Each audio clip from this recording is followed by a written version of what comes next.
मार्ग से पार्सल के जरिए भेजे गए 10 किलो गांजे की तस्करी का मामला सामने आया है। विमानतल पर जांच के दौरान मामले का खुलासा हुआ। ओडिशा से पार्सल दिल्ली होते हुए उत्तर प्रदेश भेजा जा रहा था।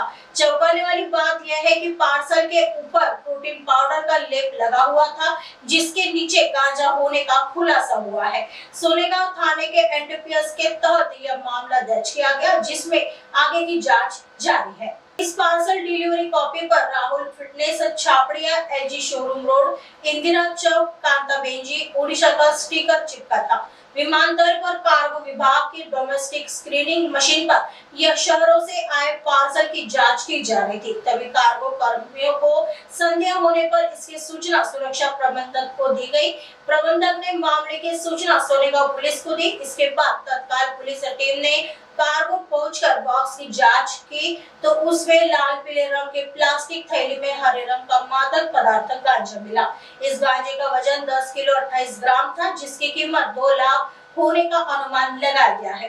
पार्सल में इस तरह से गांजा मिलने के बाद हड़कंप मच गया और सोनेगांव पुलिस इस मामले में अब आगे की जांच कर रही है।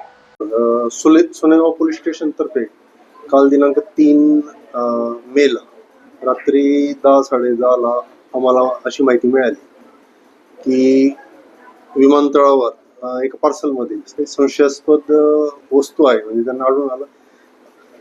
त्यामुळे आम्ही तिथे रवाना होऊन सदर जो पार्सल होते ते राहुल फिटनेस ओरिसा इथून आलेले दिसून येत होते आणि जाणार ते शाहजहानपूर उत्तर प्रदेश इथे त्याचा डिलिव्हरी होणार होती।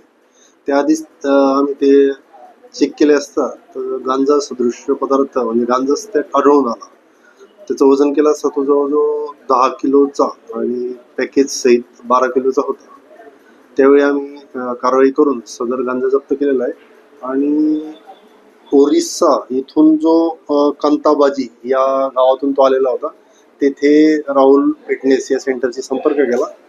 त्याने सांगितलं की आमचं पॉप्युलॅरिटीमुळे कोणीतरी चुकीने आमचं नाव घेतलंय किंवा मुद्दाम फसवण्यासाठी नाव घेतलंय, तर तो एक तपासाचा भाग आहे। दोन्ही ठिकाणी टीम्स पाठवून त्यातील आरोपी आपण निष्पन्न करून त्यांना अटक करू। सर, अशा पद्धतीचा पार्सल कंपनीच्या माध्यमातून पाठवलं जातं। पार्सल कंपनीना काही निर्बंध आहेत तर अशा पद्धतीने ते पार्सल चेक करतात की नाही, काय आहे, काय सांगतात पार्सल आता प्रत्येक पार्सल कंपनीचे त्यांनी ठेवलेले नॉर्म्स वगैरे या वेगवेगळ्या प्रकारचे आहेत, परंतु त्यांनी एक गोष्ट कंपल्सरी म्हणजे काय आपण पार्सल घेतो ते चेक करणं गरजेचं आहे आणि जेव्हा विमानतळाशी संबंधित असतं त्यावेळेला तर ही काळजी प्रकर्षाने घेतली गेली पाहिजे आणि या प्रकरणात ती घेतली गेल्याचं दिसून येत नाही।